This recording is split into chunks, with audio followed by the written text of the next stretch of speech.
Hello, folks. How are you? Welcome to episode 122 of FLA Exposure, brought to you by our friends Enviage Sport Pre-Workout Coffee, available here in Canada from our shop online very soon. Check them out now at amazon.uk. Let's get right into it here, folks. Episode 122. I can't believe we started this in like April or whenever the hell this goddamn stuff started, and now we are 122 episodes deep. And every single episode, they keep getting better, more interesting, and really excited to be joined by a guy who I've been doing jiu-jitsu events and been involved in the jiu-jitsu community for a hell of a long time, and spoke to this guy numerous times over the years, but also a fan of his jiu-jitsu, a fan of how he handles himself in the community. He's a super high-level competitor. He's an instructor at Unity Jiu-Jitsu in New York City.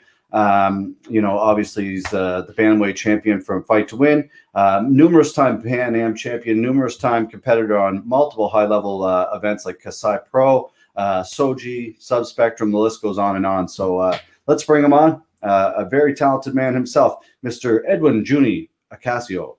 How are you, buddy? Hey, what's up, guys? What's going on? How you doing, man? Not too bad at all. Thanks for joining us. Really appreciate it. How's things in New York City? You're at the gym now, you said? Yeah, it's just New York is a funny place right now. I think everywhere else in the world is pretty awesome except New York right now. But I mean, I'm still here. I'm still training, and I'm just blessed. I'm still able to train and do everything.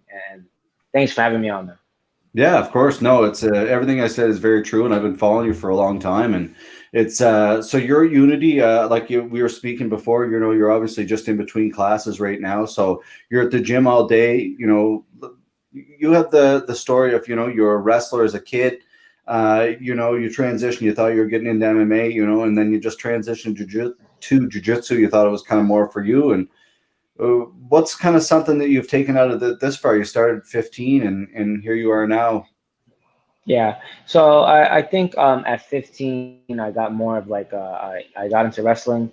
I mean, if you read up on anything about me, most people know now like I had like a really rough upbringing, Yeah. which kind of like took me a different route from wrestling. So like for like I had a big gap from like being a high school wrestler to being like almost like being like 22, 23 to start. So I really started everything at 23. I started other things like I really started like at like 19 and 20, but I was getting my surgery on my ACL. I had to refix it. I had to do that. Then I had to get some surgery, another surgery. And so I had a couple things before I was even able to get on the mat. And then once I got on the mat, I just, training for MMA, which is something maybe that's still in the horizon that's coming, maybe. Nice. Cool. And I fell in love with grappling, and I just, I really wanted to be like a high level guy. I knew I was good at jiu-jitsu, but when I met Murillo, we were just like, I can be like much better. Like I can be much better. And so I set out on that path, and that has been a long path. And I'm just now starting to get like the fruition of that, Well, it's interesting because there's so many levels to this game, like it's like here I'm a black belt in jiu-jitsu. I'm like a guy who's trained forever, but like I could go and get smashed by a blue belt at like when you're training 3 times a day, the levels in this game are so amazing. That's what I love about it though. Like you can go to a different club and someone's just so good. Styles, I think that happens a lot right now. Like the standard for like a white belt, blue belt for me is like an amazing white belt and blue belt. So like you won't be so worried if you're a high level black belt. But you got to be. It's one of the things you got to be kind of honest with yourself. Like, am I really trying to compete? I'm not gonna get upset that like I've got to lose to the blue belt who's training like 3 times a day, 7 days a week with world class competitors. It's like can't get mad at that. But like if you're a world class competitor, you better be staying ahead. For sure. And it's one of those things.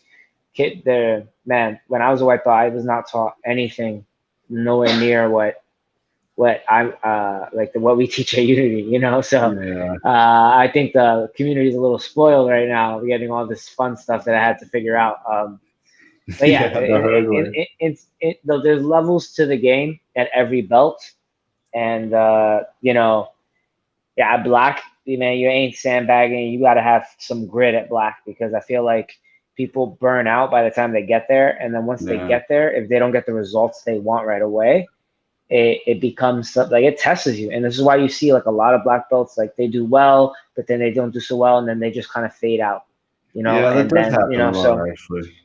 and I see it. It's like, I remember talking to Devontae one time, and he was just like, you got to have a lot of grit at black, because it might not be the exact way where everyone else is. Like I'm not like my teammate Taliesin Suarez, like where he goes out and that's it, like immediate, like you know what I mean. He's winning, Yeah.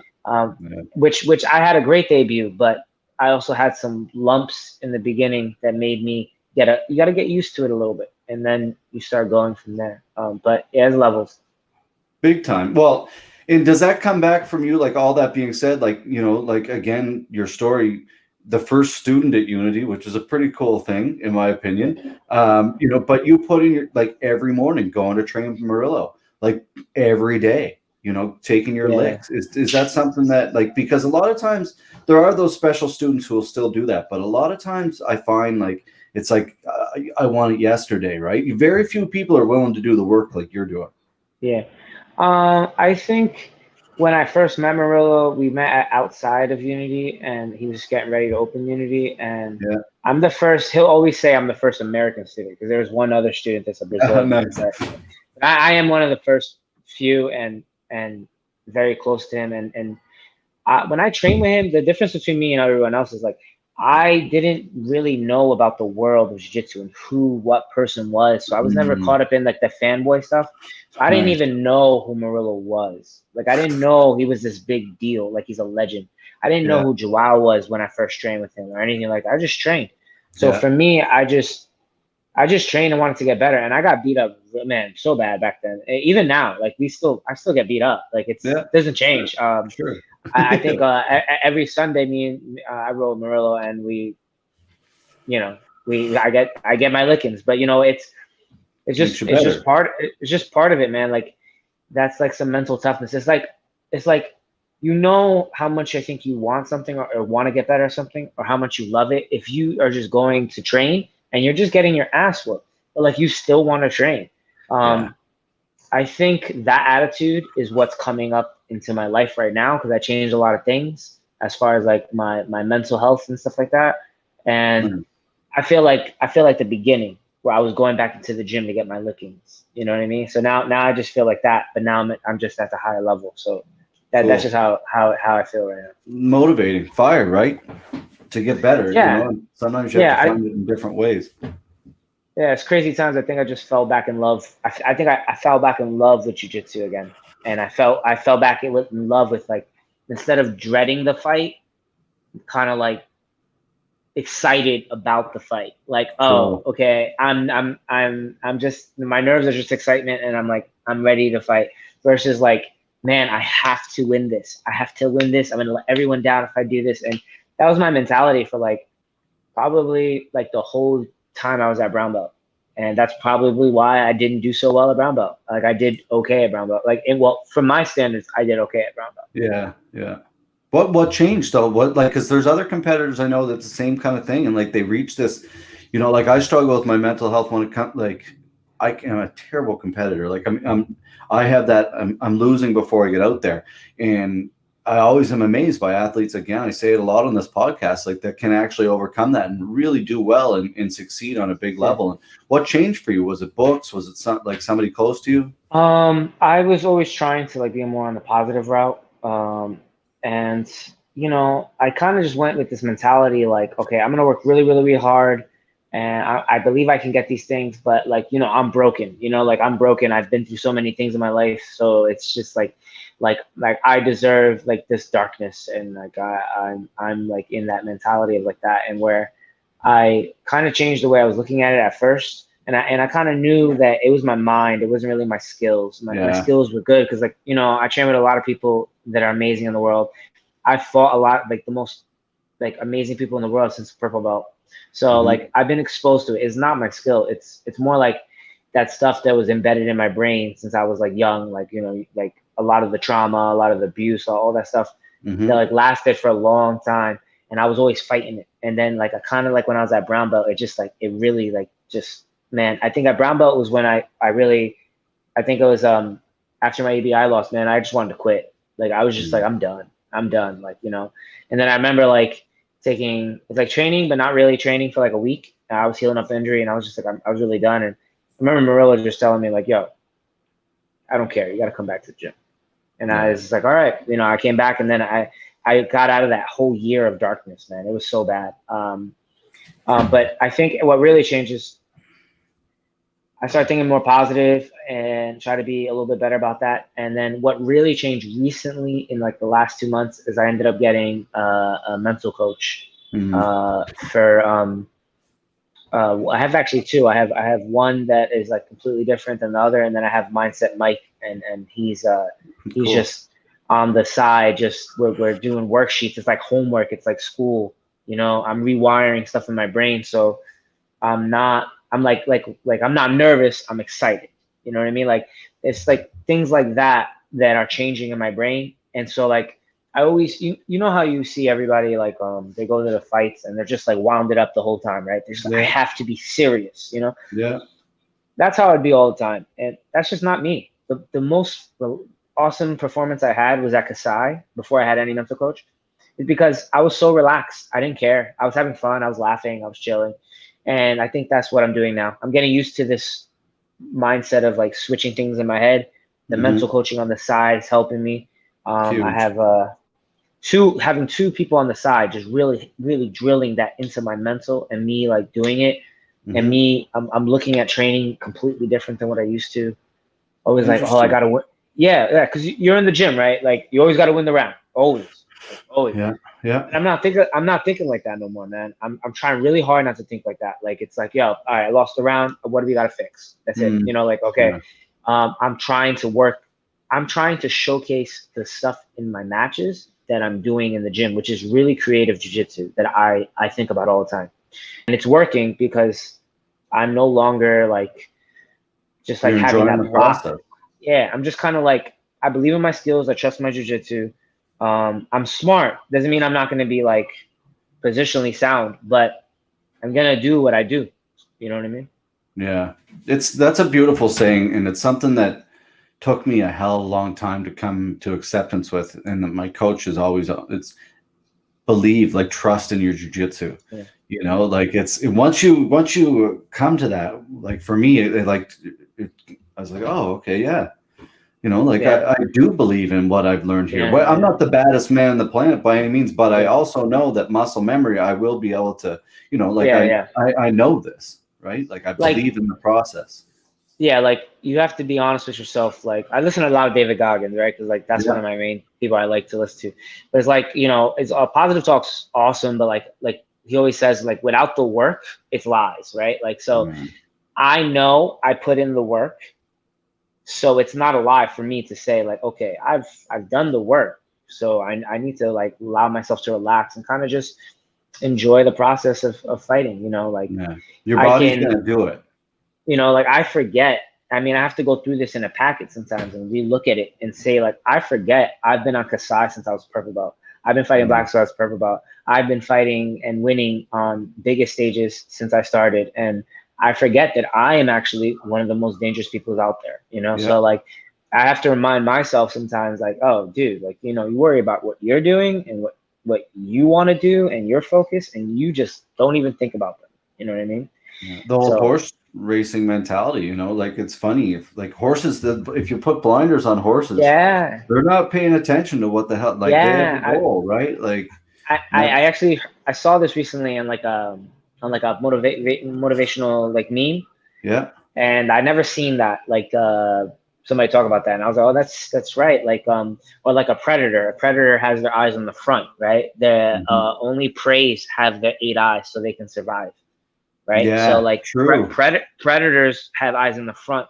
They're only focused on their mission and eating and getting what they got to do to survive, versus the other people who have a bunch of eyes to defend themselves, which is a really cool mentality. That is very cool, actually. That's that's an even better one. I like that one. It's kind of like your like my like mindset. Mike says, you're either a predator or you're prey.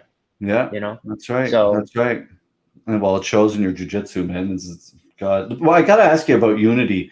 The temperature in the room, is that still a thing? I know that was a big thing when it started. So we had a small room back in the day. So like that was serious, man. Like I don't think I may have to worry about making weight not one time in my life. I think that for like a year I walked around like my actual weight, and like I walked around like 130, 134, like just walk around it. Dude. I usually walk around now like 142, 143, something like that. Yeah. But back then, mad light. It's not the same. It's just a big space now, so it's just not the same. But Yeah. you still get hot in that room. You'll still get hot in that room, but it's just different than that small, humid space. Like the temperature would be like it'd be winter outside, and you would come in, it'd be like a sauna, you know. Yeah. So It's good for like because Halifax Jiu-Jitsu here in Nova Scotia, they do the same thing. They're under Marcelo, and they do the same thing. And I think they might have stole it from you guys or Marcelo. I'm not sure, but it's cool. It's really good, but it's also kind of super dangerous in some ways. yeah, it's super dangerous. But I don't know if everyone wants to I feel like like that it. forever. But I personally like getting to a place where that human's there, you're doing rounds with the best people in the world, and you're breathing heavy, and that takes a certain grittiness to train through that. So even if now I don't have it as the same way, I did it for so long that like I remember that feeling, and so it's really like one of those things. Yes, it's dangerous. Yes, it builds character. You kind of have a happy medium, but I think like we got to be a little bit tougher when we're going up through the ranks. Like if you're, like you got to that it says a lot. Like if you're going to be in a training room doing 13 10-minute rounds with the best people in the world in a small room with the humidity like that, it's a lot of people broke on that mat, and I can tell you, I've seen a lot of the best people who would come to visit. They would break, and they would be like dead tired, like. So I know there's a lot of people coming through that room too. Yeah. So It's interesting. We had the first event I ever did. Speaking of, I don't know if he trains with you still or not. He did at a point, but our first event we ever did, our co-main event was Munch. Yeah. I still see Munch every now and then. Yeah, he's still technically he's Team Unity. He's a good dude. Yeah, he's a great dude. Really solid, sweetheart of a guy. He came up we here. would have some crazy rounds. I bet. So he doesn't. He's kind of all over the place, is he? Yeah, I think he's focusing on the MMA right now. So I think he's doing well. I mean, I train with him every now and again when I see him. But I know he has his own things going on. So yeah, I mean, he's an awesome person, and he's always like he helped me a lot. Yeah, I think I learned a fair bit when I saw like just training with him. Nice. Cool. Well, that's what it's about, I guess, too. When you're super high level, you can learn off one another, right? Like, hey, how'd you do this? Or you can learn at any stage, obviously. But I wanted to ask you about that ACL injury that you mentioned before. Obviously, like how, like it's interesting because you had that ACL injury. You must have worked so hard to get back, and now here you are. You're competing at the highest level of our sport in jiu-jitsu. Heel hooks legal. How do you feel? Like, does it ever do you ever have soreness, or do you heal it so well that it doesn't bother you? I don't want to say I healed it so. I got my surgery back in the day, and I walked on it like it was completely torn. It's gone because I walked on it. I was like going through some crazy stuff as a kid, and once I had it, I walked on it like 6 years, and it kept buckling all the time, and it would just hurt so bad. And then I got it fixed. I moved to New York with the intent to like, all right, I'm gonna get my knee. I'm gonna work, get enough so I can get in like the union, get the insurance, the benefits, and then I immediately got surgery. Like that's all. Wow. I was where I got surgery, and I did 2 years of therapy for it because I came back out of it, and it was so dead. Like the muscle was gone, and like I wasn't in shape. You know what I mean? So that's what started me to my work ethic, because I knew how hard I was working hard, but then during the process I realized, damn, I actually have to work really hard right now to do this. It seemed impossible because shit, I'm like a guy getting off of like smoking pills and doing the dumb shit every day and not being athletic at all to like, all right, I'm gonna do this. And so I went through that surgery. I went to visit a gym, and I loved it. I tried it out, but my knee was still getting like swollen. So I went back for another almost a year. And then I went back to the gym, and I just joined, and then I was good. And then, it's funny. The reason why I got into heel hooks, it wasn't like, oh man, I was always taught old school jujitsu. So, position, don't really do ankle locks, don't do this, don't do this. Yeah. And nobody really liked the heel hooks around me, not too much. And I was pretty good to get away with not getting heel hooked for as long as I did, because I was going into advanced shit, not knowing how to defend a heel hook for my life. You know what I mean? So like, there was a couple times where I got caught, man. I think I got caught like, 3 times in the beginning when I was an early purple or a blue. And it was because I didn't know how to do it. Yeah. But those things, getting caught is what made me, one, I want to know to protect my own legs. Yeah. And two, I don't want that to be the reason why I lose a fight. I don't want that to be the reason why, okay, I'm going to lose this fight and my jiu-jitsu is amazing, but I just get heel hooked. That doesn't make sense to me. It's interesting. I know that mentality doesn't make sense to me either. A lot of people are ignorant towards it, but I think a lot of people are getting better at it, like less ignorant towards it. But if once you and I'm not a high level competitor, but I certainly love my leg locks. And once you start working and doing leg locks, everything changes. Yeah, I think it's frowned upon too much. I think like people got to know. You got to know if you are in this day and age and you're a black belt. You got to know. You have to. There's no way you're gonna get away with it. If you want to be on all these like high level cards, you're gonna have to learn how to do it. You can't get around it. If you want to stay in your bubble and you want to stick to whatever rule set, then that's fine. But that's up to you. But I personally fell in love with leg locks on top of my game, but only because I was taught certain things on how to do them. Marilla taught me, and then I started creating. I'm very creative with my jiu-jitsu.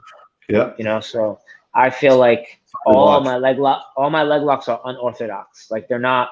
I know all the regular stuff that sub only stuff would know. I know all the positional stuff that all like the IBJJF guys will know, and I base everything off those things.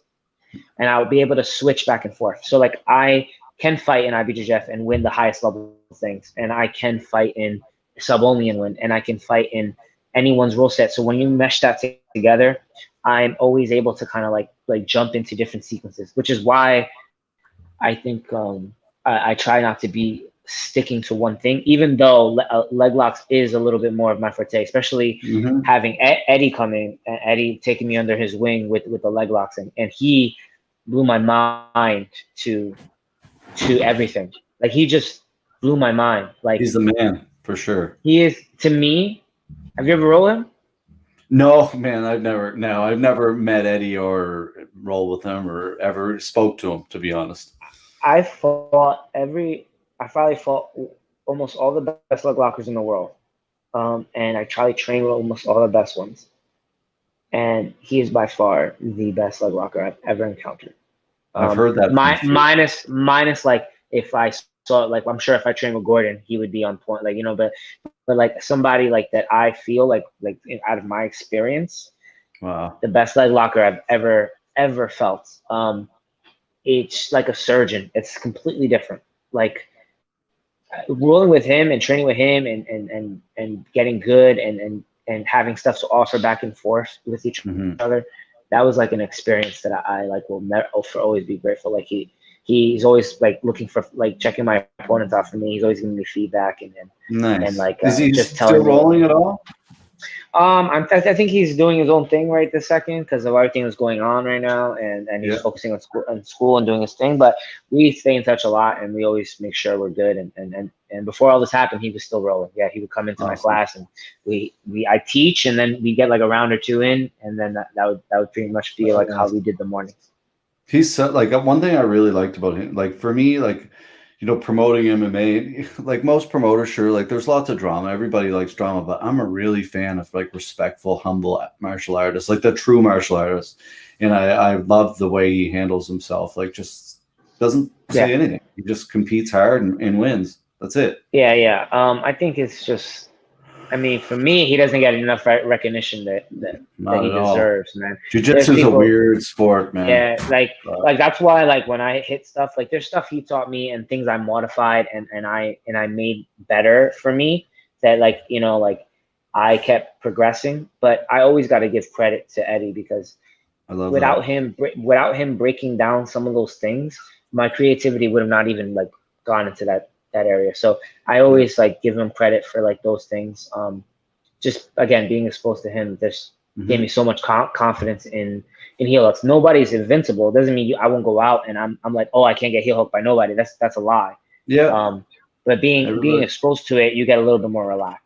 Yeah. Well, that's it. The higher you, that again, the old cliche, the higher level you're training with, man, like you're just going to get better, right? Like it's just a Yeah, no brainer. You're exposing yourself to these people who are just going to make you better. And if you can take those licks and just suck up yeah. that knowledge, it's just going to make you better, man. What do you as a teacher now, like instructor, obviously you pass a lot of this knowledge on to your students and stuff, but what's something that really you get out of teaching now? Like you say, you've transitioned a little bit in competing, like your nerves aren't as or like now you're loving the process as opposed to focused on winning so much. Is there something the same with the teaching? Like what are you getting out of teaching now? Um, I think I love teaching. I think teaching is like something like, man, I got to teach Cool. and I got to do this, but I actually love teaching. I learn a lot by teaching. I've been Yeah. teaching since I was a blue belt, Wow. and I feel like my knowledge of tech is pretty there. Even if I don't do it perfect, like myself, I know enough knowledge to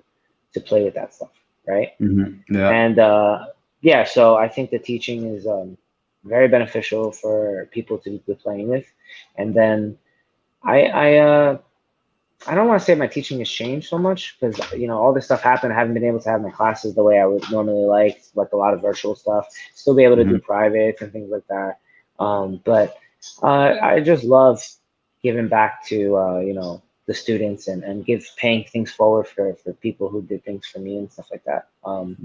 Awesome. But teaching for me is an important part. Like you're passing around knowledge, you're breaking things down. You're also picking apart, like, how do I teach this to a newbie, not somebody that gets it. And then Yeah. you break down the principles of each piece, and then you're like, oh, maybe I taught it this way. He's not getting it this way. So what am I doing? Oh, I do this, and I'm not even explaining how I do this. And so then you start breaking that down, and that really helps me understand the movements a little bit better, and Hmm. just overall giving back to the community. I love, I want to give people the things that that I didn't have, like when I was coming up, before I met Murillo.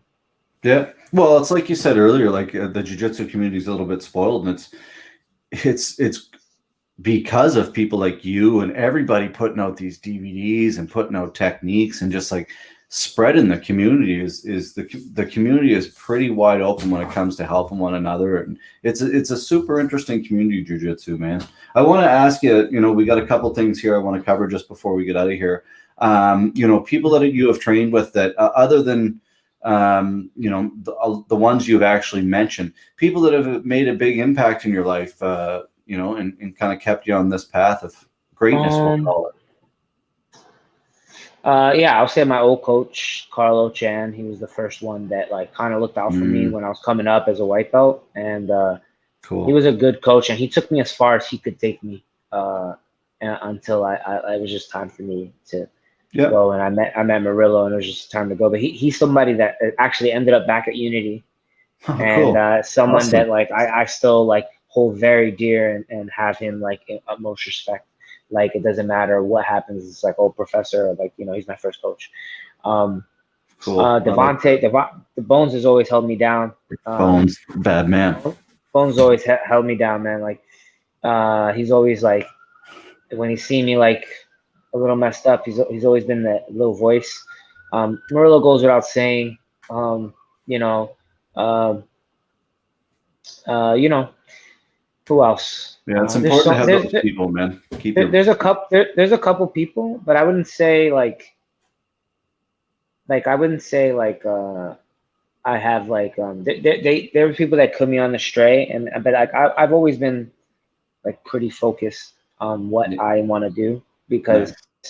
coming where I come from, or like how I was raised and stuff, you will not be able to you will not get what you want if you're not working like extremely hard. So I feel like I've always had the work ethic. Murillo came along and helped me with so many things, and he looked out for me and he opened doors. And so Murillo's really the person that, like, he didn't have to open any of those doors for me. Yeah. You know, so him doing that, I kind of owe him the world. But you know, he kind of opened the doors and was like, "Yo, you know, that's everything else up to you." You know. That's huge. So, having those people, I feel the same way about my coach. When you have people that like are there for you through thick and thin and just willing to, and when they like, anyway, when they see you be successful, I think that's the way they're thanked, because they're so proud and happy of you. So, a couple questions here again. Yankees or Mets fan? I have to say Yankees. I'm not a fan of baseball, but I have to say Yankees because probably like my whole family is Yankees. It's just the Bronx, Shout out to Brian and Gene Clark, my parents, big Yankees fans. Yeah, my family loves baseball. I'm probably the only one that did combat sports. So, yeah. What did they think of that? To be honest, like, they're okay with it now, but they were, in my culture and growing up, it's more like work, die. So yeah, I decided to do what I wanted to do, and so everyone's cool now. But in the beginning, it definitely was not. It was good. It was more like, oh, you need to get a job and pay your bills and die, and so I'm like, nah, I got a way bigger vision than that. Well, good for you, and look at you now, man. I love it. New York City. I've been there a lot. I kind of work in the travel industry, so I take people on tours a lot. I've been to New York City a hell of a lot. It's probably my favorite city in the world. Any restaurants you'd suggest anywhere in the 5 boroughs that myself or anybody should check out? Man, I'm not the best person for that. You know why? Because I'm so on like such a clean diet during like Thursday through Monday through Thursday. And then actually Monday through Thursday and Sunday. So really I only eat whatever I want on a Friday night. And it's probably like semi-healthy things like buffalo cauliflower, like some pizza or like a taco or something. It's not like I don't have like the number one restaurant you should try. I would say that I'm a very big fan of Vito's Ices and Slices in the whole city of pizza. I think that they make it really awesome. I think you should check that out. Other than that, other spots I wouldn't know too much just because I cook all my own food and I try to stay away from like as being disciplined because all I want right now is a cookie. I've been dreaming about a cookie for like a day. Yeah, you got. I do that sometimes too. Dream about cake or cookies or. Yeah. I was like, what is today? Today's Thursday. Oh, tomorrow I can have a cookie. Nice. Tomorrow we'll have to send you down some pizza from here. We got some world famous pizza. We'll send it down. Obviously, it's not world famous if you don't know it, but we're gonna try to make it world famous. That's fine. I'm down. I also love trying pizza everywhere I go. So nice. Cool. But pizza everywhere is nothing compared to Italy. That is just. Yeah. I went to Italy. That blew my mind. Where were you in Italy? I think I don't know the exact day, but it was sometime this past year, and it was for Nogi Europeans. Oh, nice. Yeah, that's right. I don't remember the exact date, but it was there, and I had so much fun.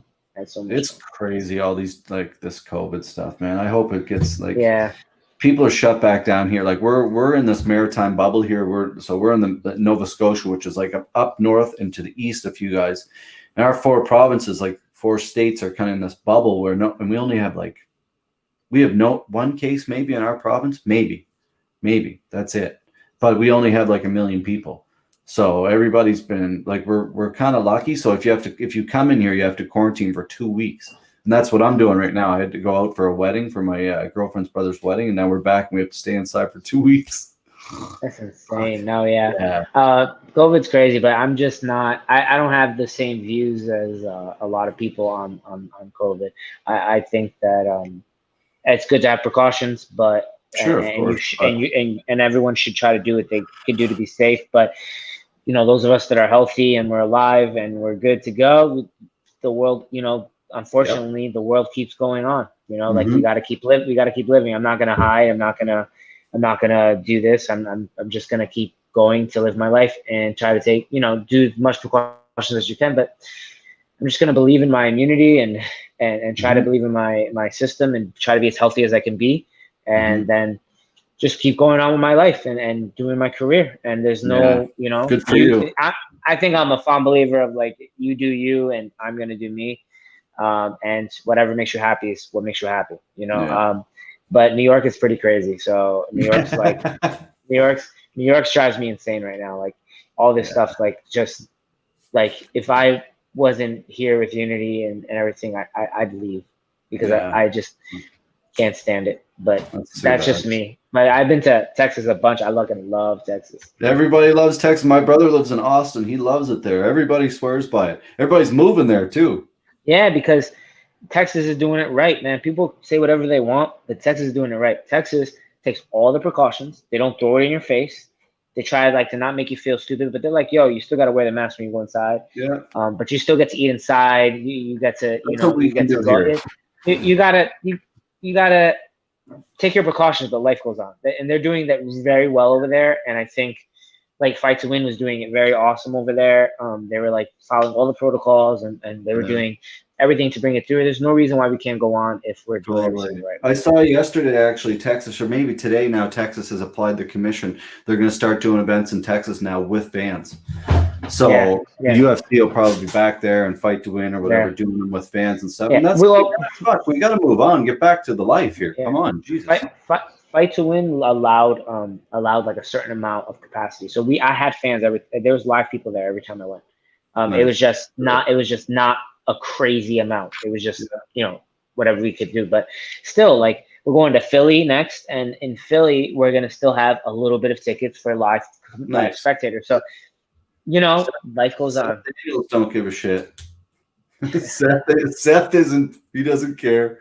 Seth's the boss, man. He is, man. He doesn't give a shit. He'll tell it straight how it is. I like that. Very cool. I got a lot of respect for that guy. He's that whole team no sleep thing is for real. Yeah, no. He's a good dude. Shout out to Seth and Fight to Win for having me, like just opening those doors this past COVID thing. Yeah. What last question for you? Stinky gear guy. What do you do? Nah, man. I pull him to the side and just straight up tell him, like, yo, you gotta wash your gear.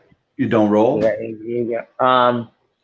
Depends on how bad it is. If it's unbearable, like you're gonna have to change it. Like I've rolled with many people, but we're stinking as we roll versus like before. But I've come upon it. Maybe it happened once. I kept rolling, but the next time I'm like, nah, you just gotta clean your gear, man. That's right. Part of it. I've done it too. Sometimes I feel like shit. I'm like, oh, no.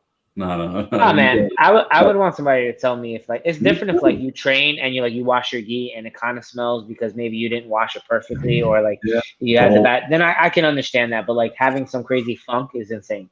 Yeah, it is. This is not a sport for that.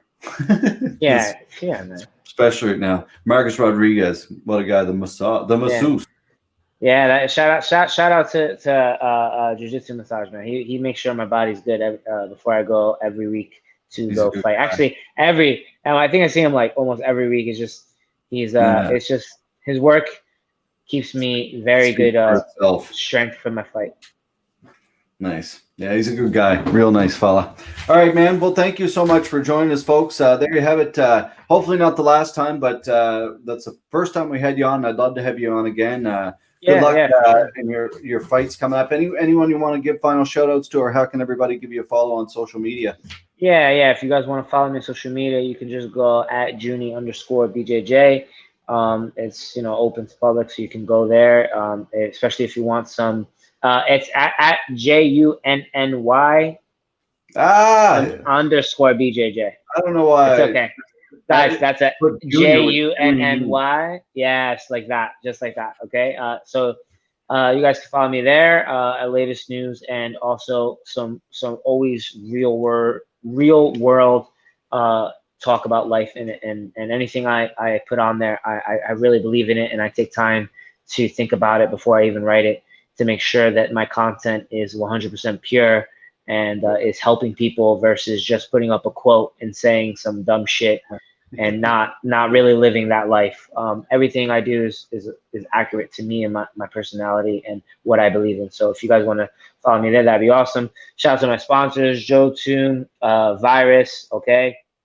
Those guys keep me awesome with the gear. And shout out to my gym, Junny Jitsu, and all my teammates. Good luck. I know you're fighting in pans, and I hope you guys all do well. But that's pretty much it, man. I appreciate you having me on and taking the time to bring me on to your podcast. No, anytime, man. I love it. Until next time, folks, Mr. Edwin, Junny, Ocasio. See you, buddy. All right, brother. Awesome. That was fantastic. It's always so important, folks, to have these high-level athletes on here. I learned so much from these guys. I've actually messaged Junny a couple times when I've been in Manhattan to have privates, and it hasn't worked out on my end. I got caught up in work, but next time I'm in Manhattan, I'm going to go check out Unity and take my licks and get a private and meet these guys and get some high-level training. And so I'm really excited for that. Really honored to have Junny on there. Make sure you give him a follow, folks. Again, you can give him a follow online, Instagram, Junny, JUNNY_BJJ, and check him out at Unity Jiu-Jitsu. These guys are super high level, great people, very welcoming. So anyway, folks, we are back tomorrow, I believe, with Calvin Kattar from the UFC. And yeah, I think that's it. Maybe. I could be wrong. If not, we'll be back Saturday with Nick Gulo, Nick the Tooth. All right, folks. Lots of love. See you then.